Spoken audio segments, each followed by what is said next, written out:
Time to abandon ship. Oh no! Here we go.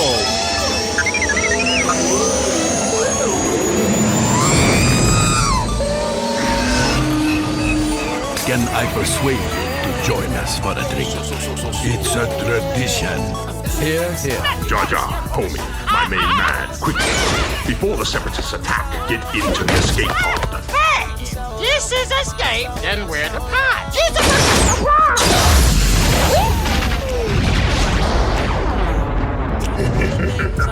Welcome back to Star Wars Escape Pod and our final Bad Batch Season 1, Episode 16 review for the finale episode called Kamino Lost. We finally join our crew trying to escape the bombardment of Tipoca City on Kamino with a bit of an unexpected ally once again, Crosshair. This was a great episode, and we're going to get into it with our co-host Blake, who's joined us for 98% of this entire Bad Batch review run. And we're really excited to just speculate on Season 2 and get into the breakdown of this particular episode. So, let's do it.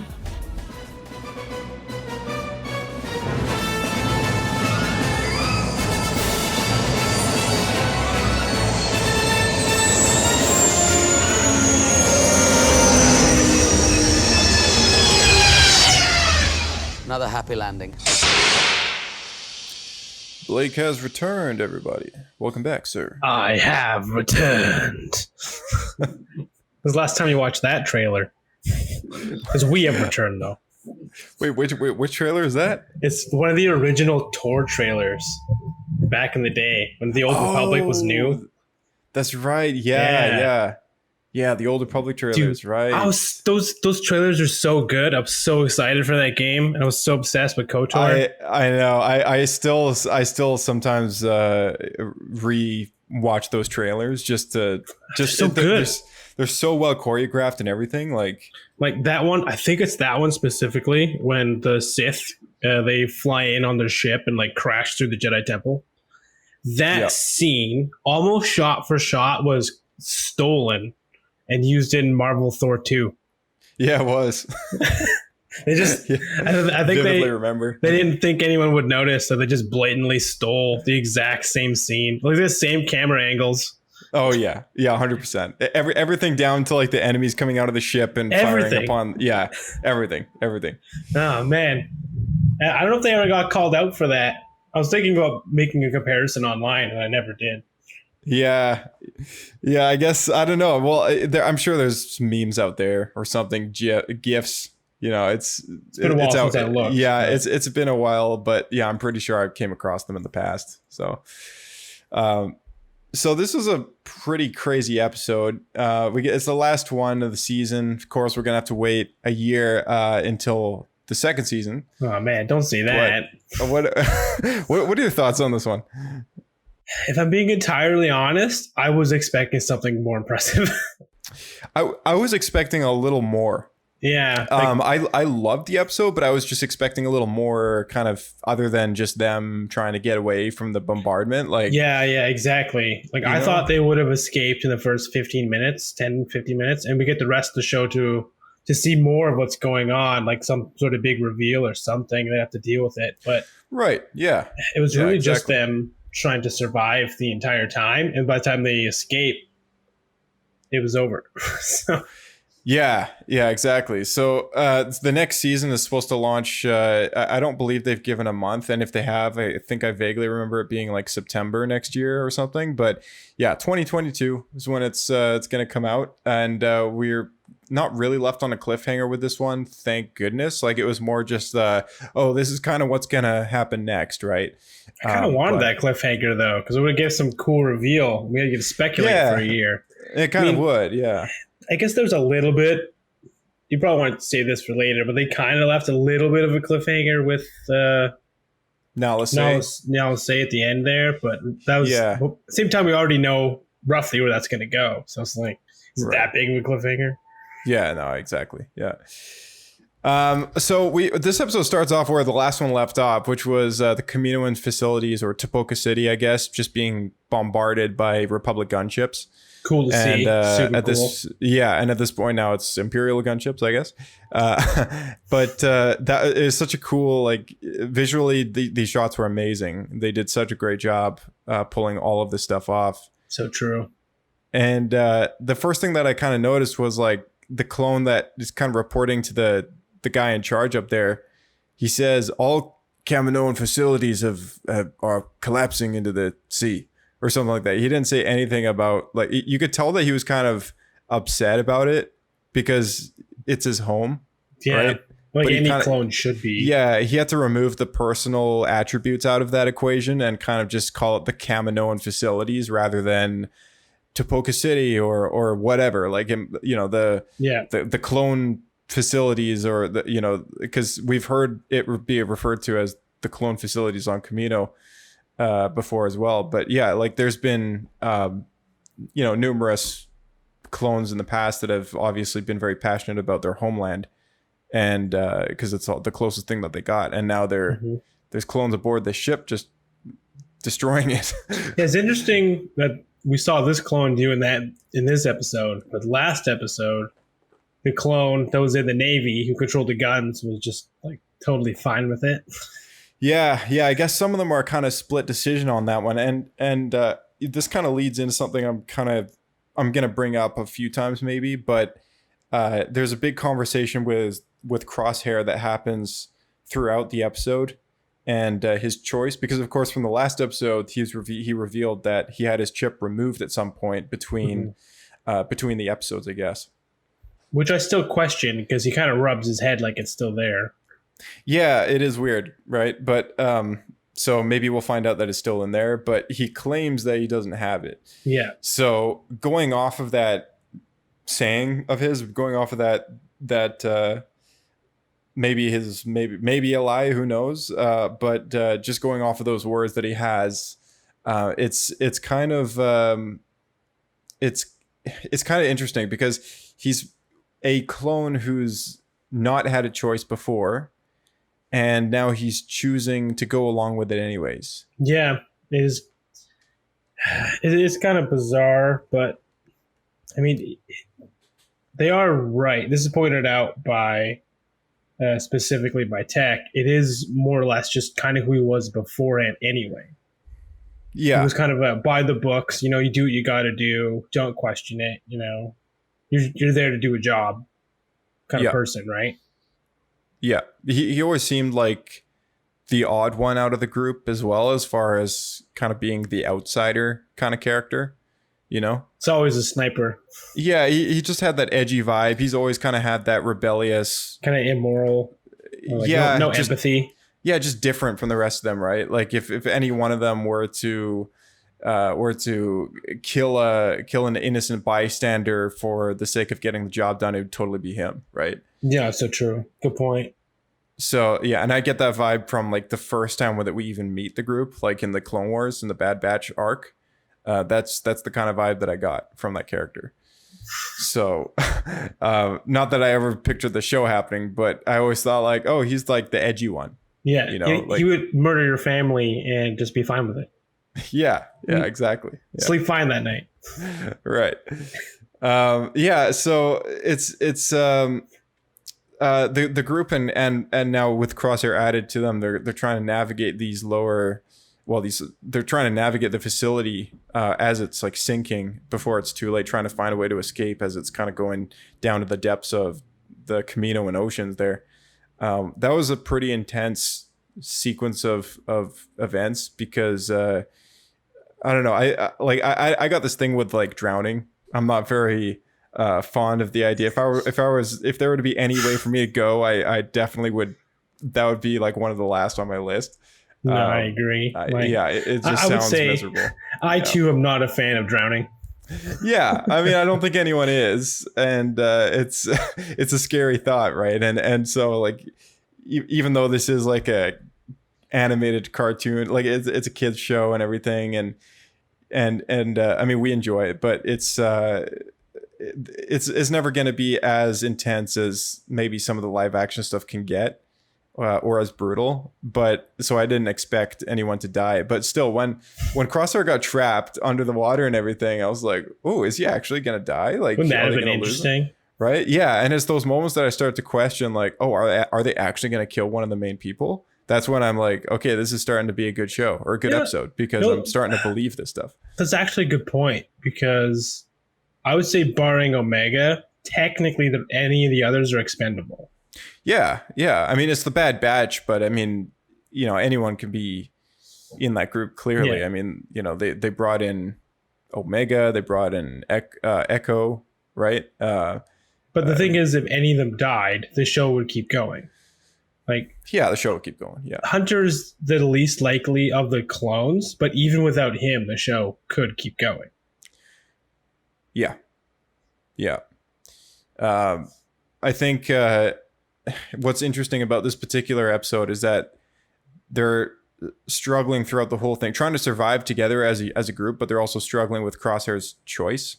And he persistently just insists that he wants to be part of the Empire.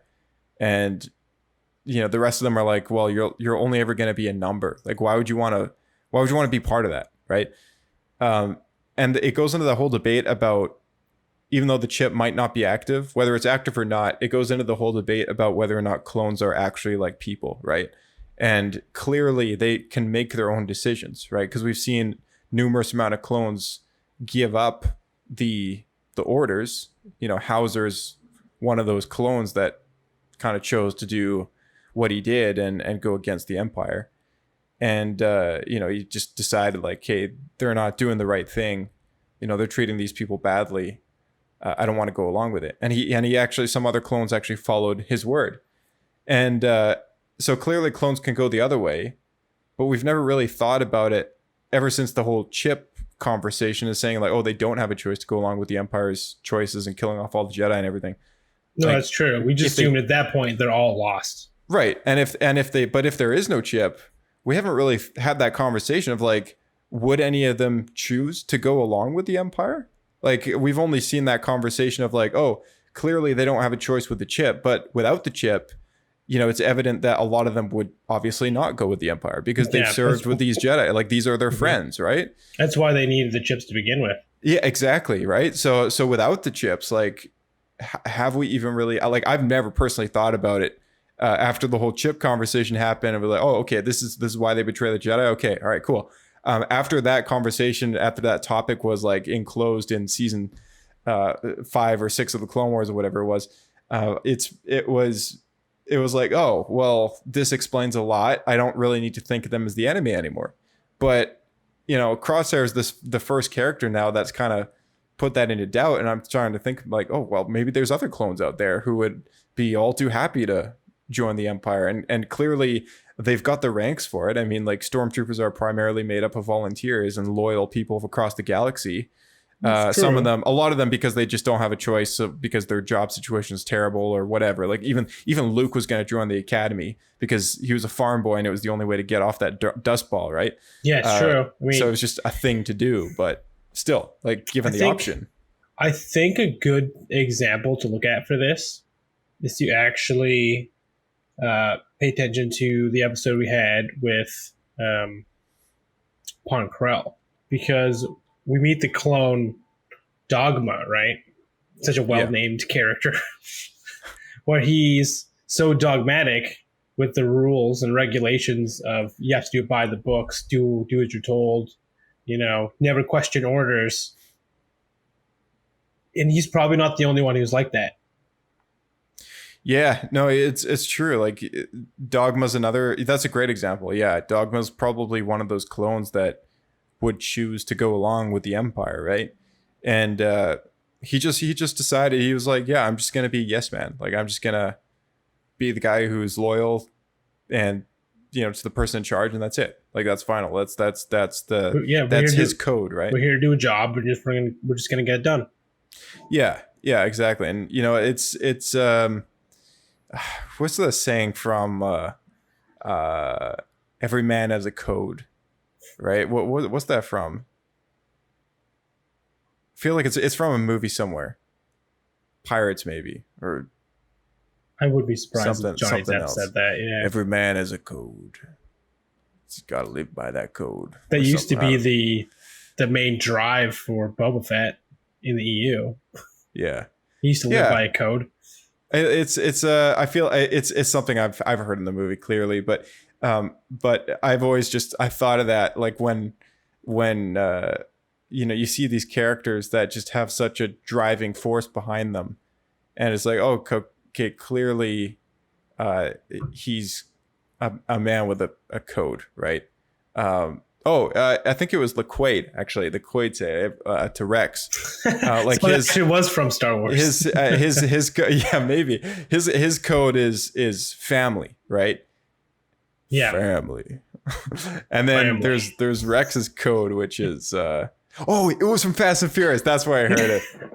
That's where I heard it. Yeah, the only two franchises you watch. It was it was Owen Shaw or something that said that to Dom. It was like, Dom, every man's got a code, and it's up to that man to live by that code, or something like that.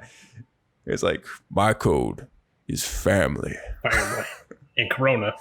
My code is precision, or something he says, like the other guy. And anyway, yeah, so it's like, yeah, every man's got a code. Every clone's got a code to them. Like they all make their own choices, and clearly Crosshair has made his. We got a pretty big classic fish moment. You got to have that in there, right? There's always a bigger fish. There's always a bigger fish. That's right. Always. Yeah. I think it's almost become a thing now. If we're ever underwater, there has to be some big fish monster. Yeah, there's got to be. It just can't not be. Right. You know, when it's in Star Wars, you got to add that massive fish. It's the rule, man. You can't not do it. And then as soon as it happens, you immediately have to say in Qui-Gon's voice, there's always a bigger fish. There's always a bigger fish. I'll be honest, even watching that by myself, I said that as soon as that scene happened. Yeah. It's just a thing, man. If you're like a true Star Wars fan, you like the prequels, like it just has to happen. There's so many good, like, memeable lines that you can just kind of mutter to yourself and have a self chuckle. Like, I know. You know, yeah, it's like, you know, you see like the cops show up to like that party across the street, like, this party's over. Do you say that every time you like crash parties? Yeah. Well, that, or, you know, I feel like if house party gets busted or something like that, you know, I'm sure anyone who looks out their window has seen cops show up and, you know, take 50 teenagers out of the house, just kick them all out, kick them all home, you know. Oh my gosh. If I was a cop, I would say that every time. Yeah. This party, oh man. RCMP, this party's over.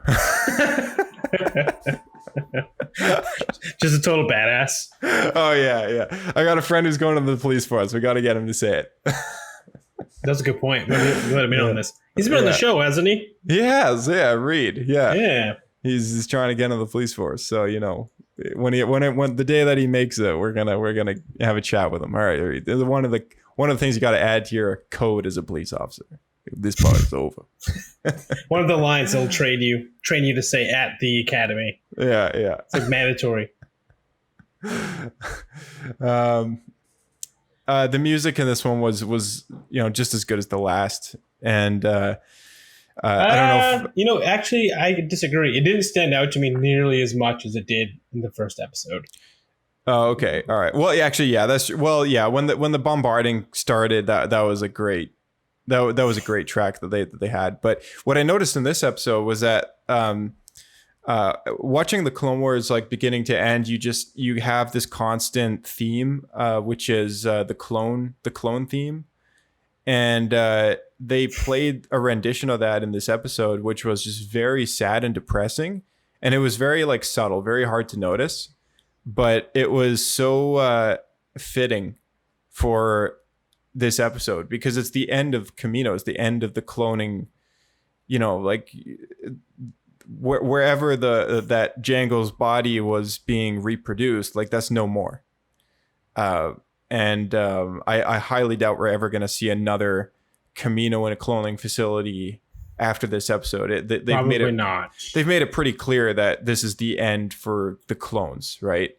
And the end for Kaminoans. Yeah. I wonder if we'll find out where they escaped to, though, or if they even made it, because they almost got caught on the way out. At least Nalase and what's the other guy? Chikabasu? Lamasu? Yeah, that's the one. Yeah, because he got caught on the way out. It looks like he was going to be executed in the last episode. Yeah, exactly. But I'm wondering then, what about all of the other Kaminoan personnel? Did they get off planet or did they get caught? I don't know. I would imagine they were either killed or brought along if they were useful. Like all the scientist people for sure, like would have been pretty useful, but anyone else, like they probably would just been. They might have snuck off planet with those kids, like the children clones. The clone cadets were being sent off world to a training facility. So unless they hijacked one of the vehicles, and I don't know, I don't see it as a likely scenario. We don't see Kaminoans in the later films. Yeah. And I honestly wouldn't be surprised if they just took this arc as the reason for like why that is. Nalase being kind of a temporary exemption from that, but I would not be surprised if she was like the last Kaminoan alive kind of thing, you know? Yeah, I'm wondering that too. Wouldn't surprise me at all. The rest of her race has just been completely exterminated. Yeah, I mean, like the episode is actually titled Kamino Lost, not just Tipoca City Lost or whatever, right? Like it's clearly Kamino Lost. Like this will probably be the last time any of us sees Kamino in a Star Wars story. Yeah, that's true. Probably is the very end of that. I mean, to be honest, I think we're lucky that we got to see as much as we did, because I didn't expect to see it ever again after Revenge of the Sith. Right, yeah. And, you know, to add on top of this, now the archives are recomplete again. Oh, my gosh. It's a terrible thing to say. The librarian survive Order 66? Yeah, she did. So somewhere in the galaxy, she's going to hear word of this and be like, at last they are complete again. Justice. Just Palpatine. She was Palpatine all along. Man, like she's old enough that she could be like Palpatine's mother or something. Like, what's her name? Her name is Wait, I should know. You've got a whole thing about it. Oh, dang. This is like it's on the tip of my tongue. Like Jacusta something? Yeah, Jacosta Nu. Thank you. Thank you. Right. Yes, Jacosta Nu. Yeah. So, she's like the grandma in Star Wars. Grandma. To me, she was that like really like early annoying, 70s, maybe late 70s. That annoying librarian that always told you to be quiet when you're chatting with your friends. Yeah. Exactly. Yeah, we all knew a librarian like that. Yeah, if it's not in our records, it does not exist. Stubborn old lady. It's like someone obviously erased it from the archives. That's right. Who made you God? Yeah. Man, so stubborn. Like, can you imagine being so stuck up this way? Like, if it's not in my library, it does not exist. It's like us being like, oh, if it's not on the internet, it's not real. It doesn't exist. It's like the most like snobby thing ever. It's very like pretentious and narcissistic. Oh yeah, exactly. It's like her whole world evolves around those archives, and it's like I can imagine why she would say it, but saying it is still like, dude, like okay. And now she's right again. Kamino no longer exists. Who cares about Kamino now? It's just a ball full of water. It'll be correct for as long as the Empire doesn't blow up another planet. Right. Yeah. That being said, the planet still exists. It's just a city that was destroyed. Yeah. Well, and there are tunnels that go to other parts of Kamino, according to Omega. Where those other parts are, if there's other cities, like who knows? Maybe Kamino will continue on and thrive with a very small population of people who do nothing all day. Who knows, right? Like you never know. So by that you mean they just do anything but cloning, so they're not important. Yeah, that was like their main export is just cloning, right? Cloning and maybe like fish, but I mean we've gone to fish worlds on The Mandalorian and they got bigger fish on Naboo. Yeah, they got bigger fish anywhere else too, right? Like it's like okay, we don't need to fish for like a monster creature or anything like that. I'm just, but yeah, I mean, it's an interesting thing to speculate on for sure. One thing that really stuck out at the end of the episode to me was when they were saying their goodbyes to Crosshair, who clearly didn't want to go with them. Hunter or somebody said, "We don't need to be enemies." Like, even though they're on separate sides of this conflict, he's basically saying, "I'm like, we're still brothers. Like, we don't need to fight. Like, you make your decision. We've made ours. It doesn't mean we have to be pointing a gun at each other's face all the time, right?" It's true. And or hunting each other down. Yeah, I was going to say, so he doesn't have to keep hunting them. And yeah. That actually stuck out to me a lot as well. Like, I was surprised that even after all of this, the Empire basically left him for dead, blew up the building while he was inside the whole city, just left him for dead, and he's still going to go back to them. Yeah, it's kind of hard to believe, but yeah, I mean, the guy does what he does, right? And yeah, but that being said, I do think the experience over the last 2 episodes of having to work together with his brothers and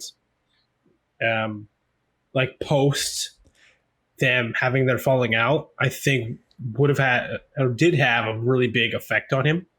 Yeah, and I think that's going to play out over the next season. Yeah, that's actually, that's a great speculation. Like, it's even, I'd be even pressed to say that he would just, now that we've kind of clearly come to the conclusion that perhaps his chip really is indeed gone, that he will end up being that guy who, like Agent Callus in Star Wars Rebels, like clearly just an antagonist for a while. And then the Empire does something to kind of break the last straw. And he's like, okay, I've seen the good that these other people are doing that we're trying to hunt and kill. And I've seen what the side that I fight for does and believes in. Like, are you saying Disney has a formula? Yeah, I think I am saying that. Yeah. Because there's that. It's basically that with the other team being from Mandalorian. Just like these soldiers that have like a pet. Yeah, it's there's a bit of a theme in Star Wars, a little thing called redemption, and it's found on numerous occasions throughout the saga, right? Like, it's just a thing that is echoing through the stories, and so I wouldn't be surprised if at some point Crosshair makes a decision that ends his life that means saving his friends, or I don't think it'll ever be as clear as day that he just kind of rejoins them at some point. Like, I don't think that's going to happen. And I was never in that boat anyways. Like, I thought like, oh, maybe it, like, I guess it's something to think about. But at this point, I'm pretty convinced. Like, I don't think he's going to be part of the main crew ever. I think he's always going to be that guy lingering in the background, probably playing the inside character on the Empire. Like, so that, like, there needs to be a hook of some kind in Imperial territory where the Bad Batch show can take us into those right. grounds and really have a reason for like why we need to see what we're seeing, right? I see what you're saying. He's the perfect character to do that because he's part of the Bad Batch and he's clearly made up his mind about serving the Empire. And like going forward in season 2, I wonder, maybe we'll get that kind of split story thing going on where half the episode we're going to be following the Bad Batch and what they're up to. Maybe half of it's going to be about Crosshair and his inside perspective of what the Empire's like in this transitioning time. Who knows? No, that's a good point. And that does open up that window. But I can't help but think that what's going to happen is he's going to go back, find some way. Like, he's going to meet up with what's his face, the commander guy. And he's going to be like, oh, you survived. And like, just like not really care at all. And just not be, basically it's going to start with that. And then he's just going to learn more and more how disrespected and how much of a pawn he's used as. And right. Yeah, exactly. Well, that's exactly what I was saying about Agent Callus. Is like, it takes one evening or whatever with him and Zeb in that crevice cave or whatever that they were trying to get out of. and the rebels show up and save them both. And they're all so happy to see him, and they welcome him back with open arms, like, you know, giving him hugs and everything like that, because he's part of the family.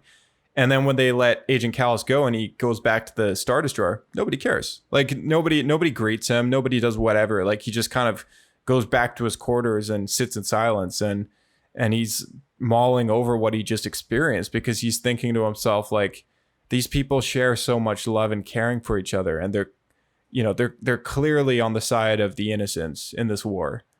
Like, you know, helping people, because we've seen the Ghost of the Crew, like, give out, you know, food to people who are negatively affected by the Empire taking their land on Lothal and this and that, right? So he knows what they're up to. But, you know, he continuously serves this empire, which is clearly out to kind of just wreak havoc and destroy everything, and rule the galaxy with an iron fist, so to speak. And, you know, I think he just, at some point, he just decides, like, I don't want to be a part of this anymore. Like, this is just kind of making me sick. That, and I think the loneliness, which I think will also be what gets to Crosshair. Right. Yeah. He's basically leaving his family to be with people who don't care if he's alive or not. Yeah. Like, and I think the like, he doesn't like Kamino, clearly. He wasn't bothered by it going up in explosions and stuff. And I don't think a lot of clones were overly, you know, they're treated like numbers and like experiments there, right? So, like, some of them might think, like, oh, I love Kamino, it's the only home that we have. Whereas, like, others of them might be like, I hate that place. I'd prefer living my life on the battle lines than go back there, right? Right, which is like what the Commandos felt like. Yeah, like, it's a hit or miss. Like, every clone is so different, and that's obvious. Like, after watching Clone Wars, they're all clearly such different people, each and every one of them. And so some of them would feel that way, or the other way, right? And Crosshair is just one of those guys that's like, Kamino sucks. Like, I don't care if Tipoca City goes up in explosions, like, or flames. Like, you know, I don't really care. I don't care about the Kaminoans. I don't care about anything. Like, plus I've made my choice about serving the Empire. I'm just gonna get through the day, you know, make it out of this thing alive with these guys that I used to call family, and you know, try and maybe think about this later, right? So no, good point. Yeah, season 2 I think is going to be a bigger one for Crosshair, and like what he's going I agree with that. I think that my prediction probably won't come past this point. What was your prediction again? Well, originally I said AZ was going to remove the chip, and then he said he already removed it. But I'm like, maybe he's lying, and AZ will still have to do it. I thought that was going to happen in this episode. I thought that was going to be like a twist where he'd find out that it was still there or something. Right. Yeah. But now Kamino's been destroyed, and AZ is with the crew. Yeah, and that'll be an interesting dynamic, because now they've picked up a droid full time, and, you know, it's already evident that Echo's our droid. Fingers crossed that season 2 he gets a new arm and becomes more awesome. That'd be great. I've got to mention that, you know, mention the. I got to keep bringing it up, man, until someone from the screwdriver. Yeah, until someone like throws this at somebody's head over in the writer's room. Like, give him a new arm. Like, man, like, that screwdriver's ridiculous. Like, how does he even do anything with that thing? Like, I don't know. Even in this episode, he didn't open any doors. Like, that was all AZ. So now we got somebody to do that. So what's Echo gonna do? Absolutely nothing. Yeah, like normally Echo's the guy that opens the doors for us, right? He's the door opener, and now he's the door opener and the computer terminal guy. Like, now you're the doormat, I suppose. What's he gonna do now? Like, it's just like, oh man, like, and they got to find something more interesting for him to do. That being said, I think that is something that will be improved upon in season 2, because season 1 they really wanted it. You could tell they really wanted it to be about Hunter and Omega. Yeah. So yeah, for sure. Yeah. I'm also pressed to say that season 2 we could be seeing a time jump happen, and we could be getting closer to that Solo storyline, which is 5 years after episode 3. And, you know, with that, we could see Omega grow and change a little bit, you know, maturity wise. Like, she could, could see a new model, new hairdo, costume, you know, costume, whatever else. Yeah. Kind of like become more skilled with her bow. Yeah. Just stuff like that, more integrated with the crew kind of thing. The clones, how do you think they'll age? I feel like they'll give them at least one of them a beard. Yeah. I mean, I wouldn't be surprised if they did something to maybe to Hunter. Maybe they'll give him like a bit of a beard. I hope they give him a dad stash, like a big thick mustache. Oh jeez. Maybe Tech get some of those like Viking braids on him. Just super random. Yeah, exactly. Or Wrecker. You gotta give him like a giant goatee or something. Yeah, so give them all matching goatees. Yeah. That'd be pretty funny. Yeah. I got a question for you. Yeah. So near the end there. Well, I guess I should start from the mountain bases. Oh, I wasn't going that far. I was gonna go with when they were escaping at the end. Oh, okay. Firstly, I thought it was super cool and really clever that they used the birth tubes as capsules. Oh yeah, that was great. Yeah, I thought that was really clever. I actually really appreciated that because I was trying to think, like, I have no idea how they're gonna get out unless they find some sort of submarine or something. That was my thoughts. Yeah. But the tubes, well, I never would have thought of that. So that was really clever. Yeah, that was clever for sure. Good use of stuff that we're already aware that exists there. But Omega going back for AZ, I thought was kind of ridiculous. Because I mean, on one hand, like, I get that while she was growing up there, AZ was most likely her only friend. But AZ technically is basically a toaster.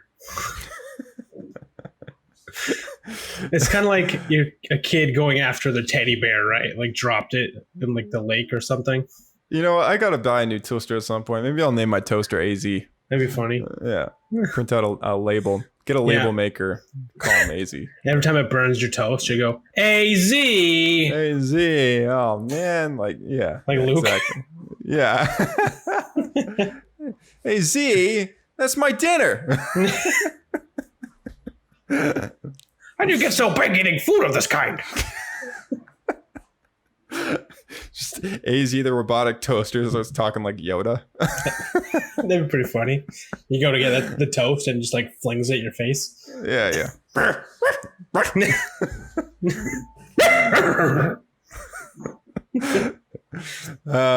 I absolutely love those mountain bases at the end. I thought those were really cool design. Mm-hmm. I thought so too. When they cut to that, I thought that was honestly like just the overall artistic look of it, which is like basically it appears like they tunneled out the entire layer of the mountain, but I'm guessing it's just the exterior perimeter. Yeah, it looks like they've pulled what you were saying, like a Star Killer base kind of vibe about it, mm-hmm. where they've trimmed out like a crevice around the edge and built into it a little bit. It also dawned on me that this must be the exterior view of the base we already went to a few episodes back. They had all the commandos there and everything. Maybe if so, that's one heck of a mountain, because they climbed up the mountain and there was no ring around it, right? So it was just like a volcano crevice. And these mountains look like they're rounded on the top. So I would be willing to bet that these are actually it's a different location. Maybe you think it's a different planet, or the same planet, different base? It might be the same planet but a different base. Yeah, maybe. I don't know. It could be the same place, and maybe the perspective is just different. But which would also be really cool. But I don't know. To me, it looked like it was kind of intended to be a different area.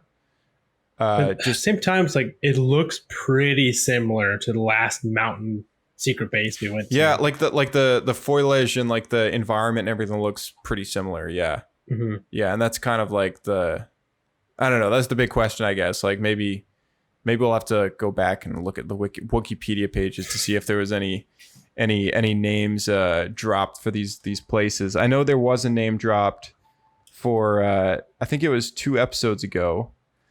There was a name given to that planet that they were on with all the Republic commandos in the training facility.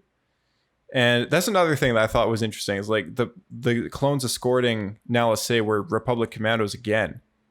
It's like at this point, I think we've seen, like, as much as I love Republic commandos, I'm like, there's got to be one heck of a reason why they're there, because like there's no reason why they couldn't just use like stormtroopers, Regular for that. TK troopers. Yeah. Yeah. Like there must be some kind of like unique reason why that is. And It's also the only thing I can think of, superpowered Republic commandos. superpowered. Yeah. How so? Genetically mutated. Okay. Like we're gonna see a Delta squad of like an X-Men Delta squad or something like that. You know, like clones that can Oh my gosh. accomplish absurd things. Yeah. All right. So you're saying one guy's A shooting new beams from his clone force. eyes. Yeah, like an Imperial Republic commando, an Imperial Commando Clone Force 99 kind of thing, just to specifically hunt down and Actually, destroy Clone Force 99. Isn't it weird that that never existed, as far as we know, in the Empire at this point? You think yeah, that they would have had a secret, like maybe not like a full army or anything, but like a squad or like several. Yeah, you'd think. What's the size I want? You know, like maybe like 100 total, like secret super soldiers. Right. Yeah, you'd think there would be something like that. But I mean, again, like we're in the very early stages of the Empire where stuff like that kind of weird stuff can happen still, because there's still enemies for the Empire to fight. Whereas like in the later like 19 years from now, it's just this fledgling rebellion that literally just pulled off their first victory at Scarif, and that's it, right? And whereas before it was just like, oh, these like little rebel cells are just like a pest, and they're kind of annoying and they're doing stupid stuff, but you know, nothing to be like, you know, even at that point the Inquisitors are kind of on the way out the door, and Rebels is kind of about the tail end of that era. And so I feel like now is the time where like Inquisitors are like a fresh thing. Like the Jedi hunting business has just begun. Like the Empire has just begun. So like superpower clones, I could totally see it happening. So in the EU, I think the Inquisitors were trained by Vader. Is that still canon? Yep. So there has to be time for Vader to train them before we'll see them. I mean, they're existing Jedi, right? The Inquisitors. So like, because they also look for children to train. Oh, that part's no longer. So you're talking about the Force Unleashed, right? And they're looking for Force-sensitive children in Rebels. Yeah, they are. So we have reason to believe that they've been doing that the whole time. Right. Yeah, we do have reason to believe that. Palpatine, I think, has always been obsessed with having an army of Force users behind him. Like that's just kind of his game. He's always looking for Force users to exploit. Just even in the Clone Wars, wasn't he trying to steal? Yeah, he was. Force-sensitive children. Yeah, he's always been after Force sensitive to train up and exploit their powers. Right, like that's just his thing. I don't know if that.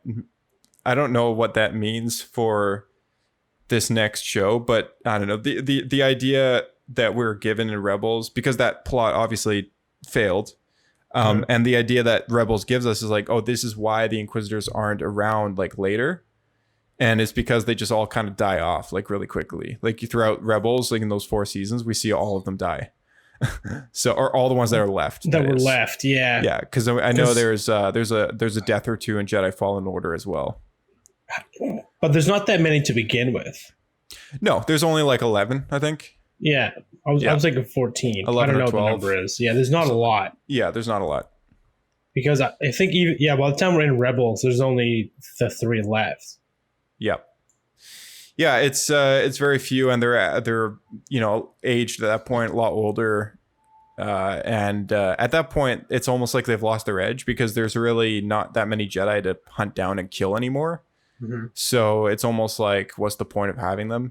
And and Ezra and Kanan are kind of like the last excuse that the Empire has, aside from Ahsoka. Like they're the last they're the last Jedi around that are kind of doing their thing, right? So this era, like this Bad Batch, like when it takes place, is so interesting, because it's like, this is if the Republic went evil, and the Republic had some weird stuff going on. Like they had, like, you know, and they had a lot of like craziness, like to the variety of military technology and units that they had compared to the Empire was much more vast, right? Because Yeah, they were at war, so they needed a lot more of this we say innovative that, thing, right? But each movie that comes out, they make a new trooper. Yeah, that's true. Yeah, they do. Yeah, So we got shore troopers, we got swamp trooper, mud troopers, we got tank troopers. There's police troopers. There's fire troopers. Yeah, it's hard to argue that. Yeah, so, and these are all like we all know the real. We all know the real reason for why that is. But it's more like if I were to try and like BS an in-universe excuse for it. Yeah, if I were to BS an in-universe excuse for why that is. I would not be able to find one for you. I'd be like, the Empire is just trained for specialized environments. Yeah, and it makes sense that a stormtrooper with white armor wouldn't be wouldn't be walking around. Oh yeah, it makes no sense. Yeah. I was gonna say why would they be walking around harsh hot environments like?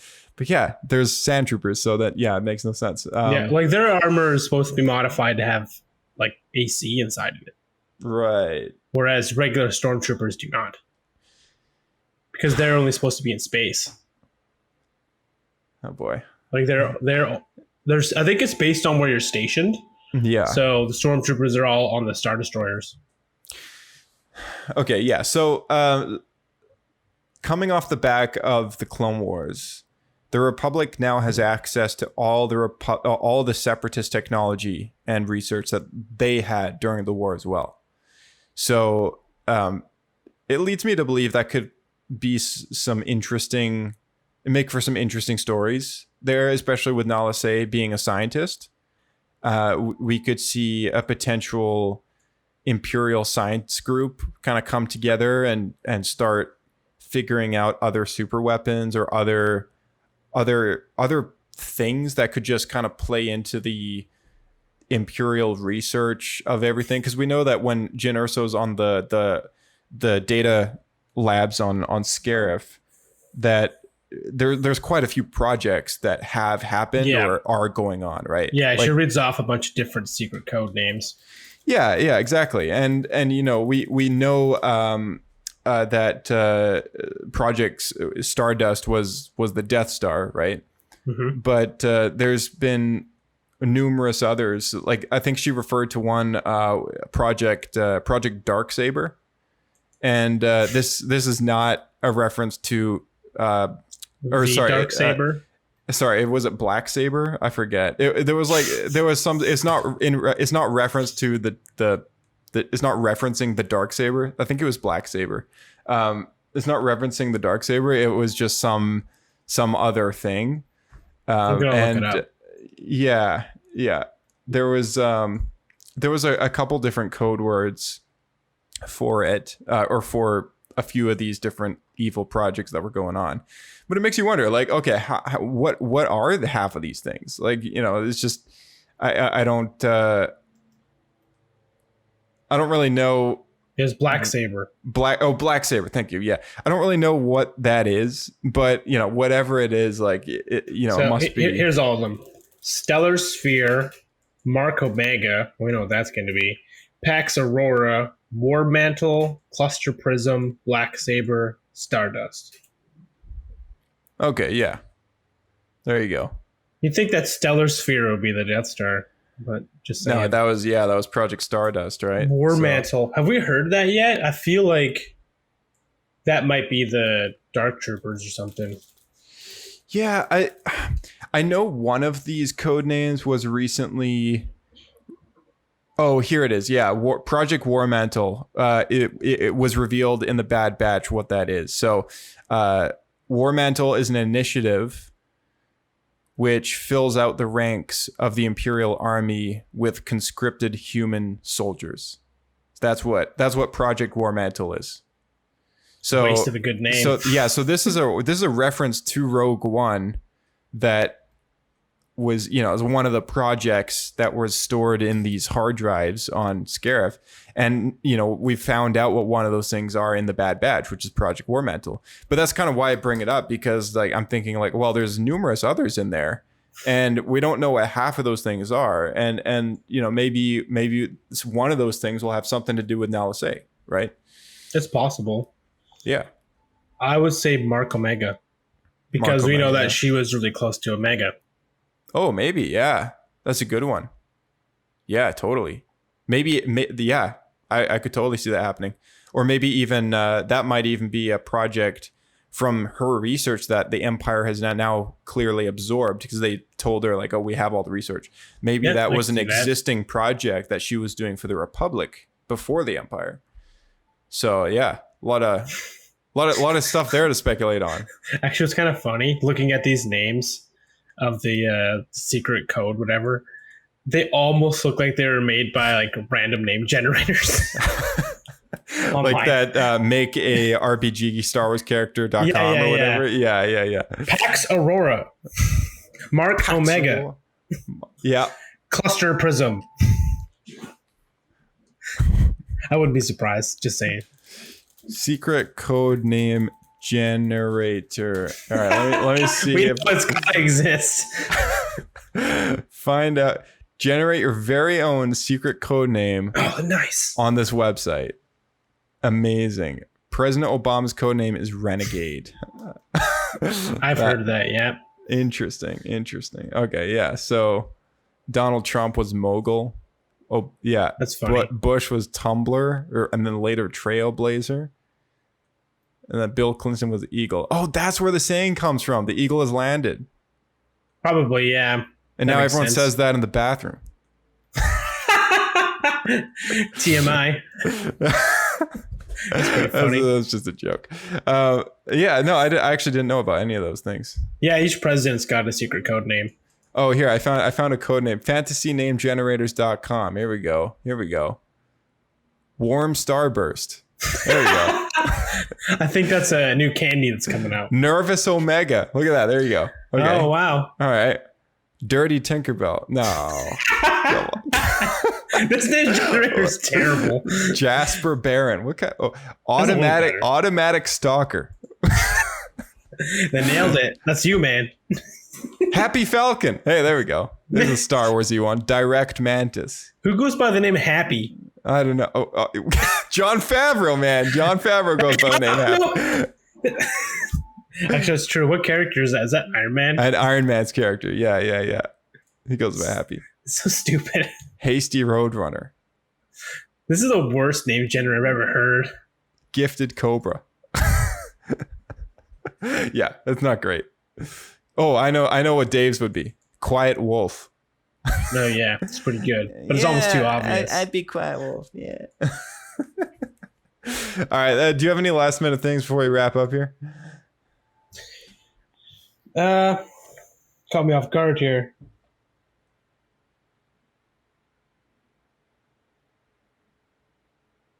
I think we touched on everything I was concerned about. All right, cool. Yeah. It's going to be an interesting season. I do have one, actually. Sure. So this is part of the reason why I was disappointed that we didn't leave Kamino, is I thought they were going to explain why specifically Wrecker brought up the fact that, there's only 3 Republic cruisers outside Kamino. I mean, we learned why the 3 were there, but he kind of implies like, where are the rest of them? And we never got to find that out. Where the rest of who?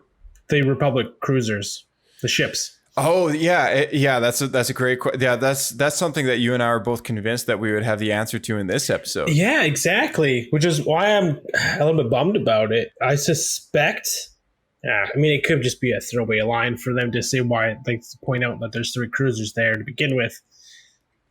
But I would like to see what the rest of them are up to right now, because my guess is they're bringing in like military control onto other planets. Yeah, like that's what I would assume too. Is that the Empire is known for just having ships linger over planets that they're occupying, right? Mm-hmm. Yeah, exactly. So yeah, it's something that I would be willing to bet. Like, it's like, where are all the ships that used to be here? Well, the Kamino no longer needs protection the way it used to. So I'm not surprised that they moved all their ships to places that they want to just conquer instead, right? Yeah, exactly. Yeah. I'm hoping that we'll see some of that at the start of the next season. I think that'd be pretty cool. See what's going on. Yeah, for sure. All right. Well, that being said, I mean, it's going to be a crazy year with lots of stuff coming down the road. I mean, even though Bad Batch season 1 is over, we got so many more Disney Plus shows to look forward to, and I'll list them off in the outro. But yeah, that's it for season 1 of the Bad Batch. It's been a great season so far. You and I have had a great time doing these reviews. It's been a lot of fun. It was a good show. Like, I would say I enjoyed this more than Rebels. Yeah. For the first season of Rebels, for sure. I can clearly say that. I don't know. I need to watch Rebels again to kind of put it up. But I mean, as for a Clone Wars successor, perfect. It was awesome. It was pretty good. I love all the cameos. Hope we get some more. Yeah. See what everyone's up to. I want to see more Rex. Yeah. Bring it on. Bring Rex back. And Gregor. Right. And Gregor, yeah, and Wolf. All right, man. Thanks for coming back on the show, man. That's my Gregor laugh. Thanks for having me. Anytime. We'll catch you in the next one. All right. Thank you again for Blake for joining us on the show, as well as love you guys at home tuning in. Thank you. And the best way to help us out is by sharing the show with a friend, giving us a 5-star review, leaving a couple words behind. There's so many Star Wars shows to look forward to coming up on Disney Plus as well as in the theater. There is the Kenobi series, filming late 2021, Book of Boba Fett, which is dropping this year in December or November, I think it is. We got Star Wars Visions around the corner, which is going to be an anime shorts, which I believe drops later this month and in September. Andor will be dropping some point, I believe it's next year or perhaps later next year. There's also the theatrical film Star Wars Rogue Squadron dropping in 2023, directed by Patty Jenkins. The Ahsoka live-action series Rangers of the New Republic was canceled or at least postponed. We're gonna have to wait and see what they do about that. There's an animated film called A Droid Story, which is to be announced as far as a due date, as well as a live-action series called Lando, and of course The Acolyte, which will be dropping in a couple of years, maybe, as well as an untitled Taika Waititi live-action Star Wars project. So there is an incredible amount of Star Wars content coming our way that's in the pipe at Lucasfilm, and that's of course not to mention season 2 of the Bad Batch. So we're gonna get lots more. We're on the High Republic stuff, and you can look forward to some reviews regarding those Wave 2 books coming later this month. Until next episode, guys, may the Force be with you, and we'll see you in the next one.